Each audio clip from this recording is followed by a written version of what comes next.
সেই ছেলেটা বিএনপি করত। তার পরিবার পরিজন বিএনপির সমর্থক। একটা ঘটনা ঘটেছে নিঃসন্দেহে মর্মান্তিক, এই ঘটনা সহ্য করার মতো নয়। আমরা এই ঘটনার পুনরাবৃত্তি বাংলাদেশে কখনো দেখতে চাই না। ভাইয়েরা, ঘটনা ঘটলো কি আর এর থেকে ফায়দা লুটার চেষ্টা করতেছে কারা, এটি একটু আপনাদের ভাবতে হবে। পুরো দেশবাসীকে জানতে হবে একটি ঘটনা ঘটছে। আমার সামনের ক্যামেরাম্যান ভাইরা আছে, আমার ছবি তুলছে, আপনাদের ছবি উঠছে, ক্যামেরা ধরে রেখেছে এদিকে। এই ঘটনাটি যখন ঘটলো ঠিক একইভাবে একজন ক্যামেরাম্যান এই ঘটনাটির ছবি তুলেছে। কোনো নড়াচড়া নাই, কোনো কাপুনি নাই। খেয়াল করে দেখবেন ভিডিওটি একেবারে মনে হয় তৈরি করা একটা ভিডিও। অর্থাৎ এই ঘটনাটি ঘটবে, ভিডিও করবে, দেশবাসীর সামনে তুলে ধরবে, জাতির সামনে বিএনপিকে মাথা নত করতে বাধ্য করবে, এমন চিন্তাধারা করেছিল। এই ঘটনার সঙ্গে বাস্তবের এবং সত্যিকারের বিএনপির কোনো সম্পর্ক নাই। আমার কাছে একটা ছবি আছে, আমি দেখাতে পারবো না এই মুহূর্তে। যিনি ধরা পড়েছে, মাহিন নাকি মিহির একটা ছেলে, এই ছেলের সঙ্গে এনসিপি নেতৃবৃন্দের ছবি আছে। আমি দেখাতে পারি, আমি চ্যালেঞ্জ করে বলতে পারি, এই ছেলের সঙ্গে ছবি আছে ওদের সঙ্গে, যে ছেলে ধরা পড়েছে। বিএনপির উপরে দায় চাপিয়ে দেওয়ার চেষ্টা করছেন। এই মঞ্চে দাঁড়িয়ে আমি শুধু এই মঞ্চ নয়, বাংলাদেশের বিভিন্ন মঞ্চে দাঁড়িয়ে আমি বলেছি, বিএনপি ক্ষমতায় যাওয়ার আগেই বাংলাদেশের ক্ষমতা লোভী কিছু দল বিএনপিকে ক্ষমতাসীন ভাবার চেষ্টা করছে। এবার বিএনপি ক্ষমতায় আছে এই ভেবে বিএনপির বিরুদ্ধে শত্রুতা করছে, বিএনপিকে আওয়ামী লীগের দিকে ঠেলে দেওয়ার চেষ্টা করছে। বিএনপি একটি জনপ্রিয় দল, এই দলকে দেশের জনগণ ভালোবাসে। এই দলকে সহজেই জনগণের মন থেকে উঠিয়ে ফেলা যাবে না, যত ষড়যন্ত্রই করেন। আজকে একটি কথা না বলেই নয়, এক লোকের দল, আমার ছোট ভাই মজনু ভালো করে বলে গেছে, আমি বলতে চাই না নামটা, সে ভালো বলছে, আমি তার সাহসের প্রশংসা করছি, সত্যি কথা বলার প্রশংসা করছি। এই লোকটি এবং এক দল, তারা বলছে, স্লোগান দিচ্ছে, আওয়ামী লীগ গেছে যেই পথে আর বিএনপি যাবে সেই পথে। আরে বেটা, এত সহজ নাকি এটা? এত সহজ? আমাদের কোথাও যাওয়ার রাস্তা নাই। এই বাংলাদেশ আমাদের স্থায়ী ঠিকানা। এই বাংলাদেশে আপনারা রাজত্ব করবেন।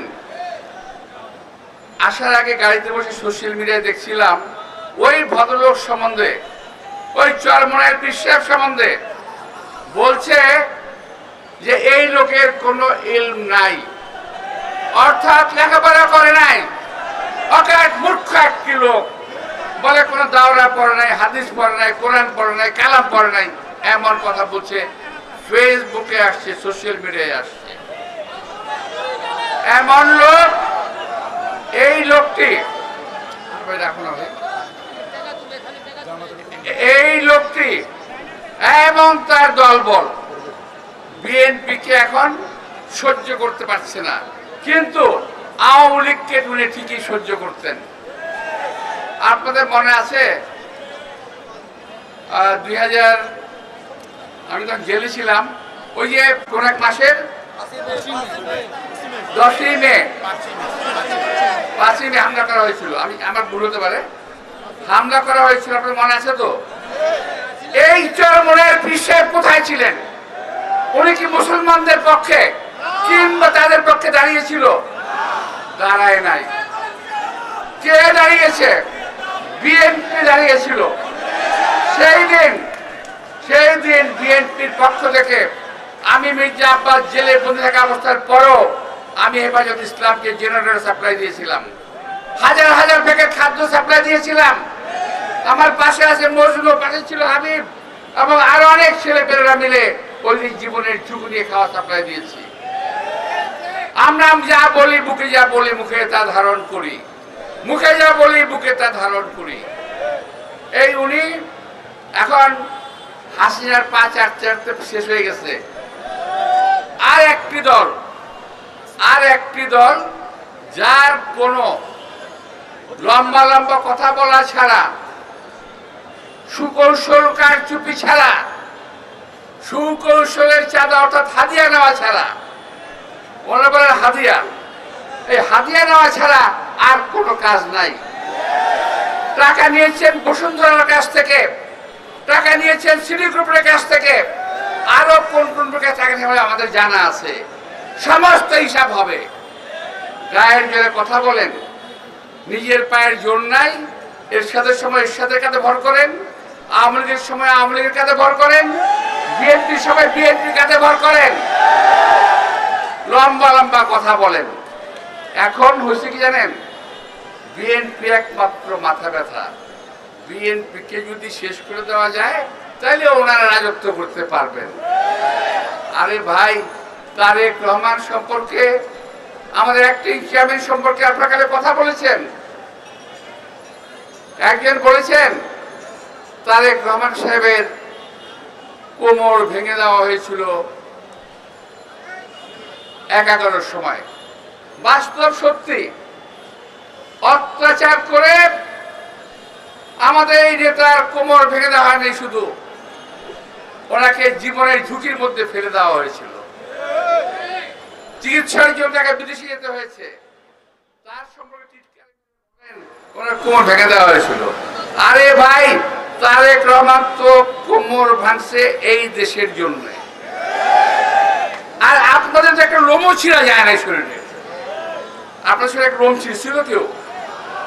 তারেক রহমান তো ছিঁড়ছে। এখন ওই তারেক রহমান আপনাদের হিংসার কারণ হয়ে গেছে।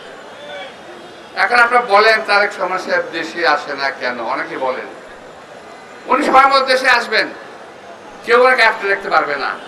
তবে আজকের এই অবস্থায় আপনাদের কথার কানে মনে হচ্ছে, আমার মনে হচ্ছে তারেক রহমান সাহেবের জীবন এখন হুমকির মুখে। আপনাদের কাজ করে মনে হচ্ছে আপনারা তারেক রহমান সাহেবকে সহ্য করতে পারছেন না। আপনারা সহ্য করতে পারেন বা না পারেন, আমাদের অ্যাক্টিং চেয়ারম্যান তারেক রহমান তার সুযোগ ও নেতৃত্বে দেশকে এগিয়ে নিয়ে যাবে, দলকে এগিয়ে নিয়ে যাবে। মনে রাখতে হবে, বিএনপি ছাড়া বাংলাদেশ কখনোই বিএনপি ছাড়া কারো হাতে নিরাপদ নয়। এই তারেক রহমানের পিতা আমাদের নেতা শহীদ রাষ্ট্রপতি জিয়াউর রহমান দেশকে স্বাধীন করেছিলেন যুদ্ধ করে। কোথায় ছিলেন চরমোনাই জামাত ইসলাম সাহেব? আপনারা লম্বা লম্বা কথা বলেন। শহীদ রাষ্ট্রপতি জিয়াউর রহমান দেশকে বহুদলীয় গণতন্ত্র দিয়েছেন। দেশ নেত্রী খালেদা জিয়া এই দেশকে পার্লামেন্টারি গণতন্ত্র দিয়েছেন। যা ছবি দেখেছেন চুল চেরা বিশ্লেষণ করেন দয়া করে।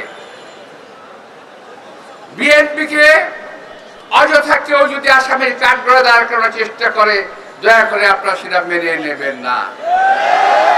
বিএনপি দেশকে স্বাধীন করেছে, বিএনপি দেশকে স্বাধীন রাখবে ইনশাআল্লাহ। আর বিএনপির ভাইদেরকে অনুরোধ জানাবো, দয়া করে আপনি একটু খোঁজখবর করে দেখেন আপনার ডাইনে বায়ে যদি কোনো চোর ডাকাত বদমাইশ থেকে থাকে, এদেরকে একটু চিহ্নিত করেন এখন থেকে। আমাদের বিভিন্ন সময়ে বিভিন্নভাবে আমাদের দলের নেতৃবৃন্দের কাঁধে ভর করে হাতে ধরে আওয়ামী লীগের সন্ত্রাসী বৃন্দ দলে ফেরার চেষ্টা করছে। তারা যে কোনো সময় যে কোনো অপকর্ম করবে, এটা থেকে সাবধান থাকবেন। আপনাদের সবাইকে আন্তরিক শুভেচ্ছা ধন্যবাদ জানিয়ে ইনশাআল্লাহ আমরাও তাকে ছাড়বো না। এই কথা মনে রাখবেন। আর পীর সাহেব, কার পীর সাহেব, কেমনি পীর সাহেব? আর ওই যে সোশ্যাল মিডিয়ায় যে আপনার সম্বন্ধে লেখা হয়েছে, বলা হয়েছে যে আপনি মাদ্রাসায় পড়েন নাই, হাদিস পড়েন নাই, ইত্যাদি ইত্যাদি কথা হয়েছে। যদি কলিয়ায় জোর থাকে, যে চাপাবাজি করেন ওই চাপার মাধ্যমে দয়া করে একটু জবাব দেবেন। আমরা জানতে চাই ধর্মীয়ভাবে আপনি কোর্ট থেকে পাস করেছেন। আপনাদের সবাইকে আন্তরিক শুভেচ্ছা এবং ধন্যবাদ জানিয়ে আমার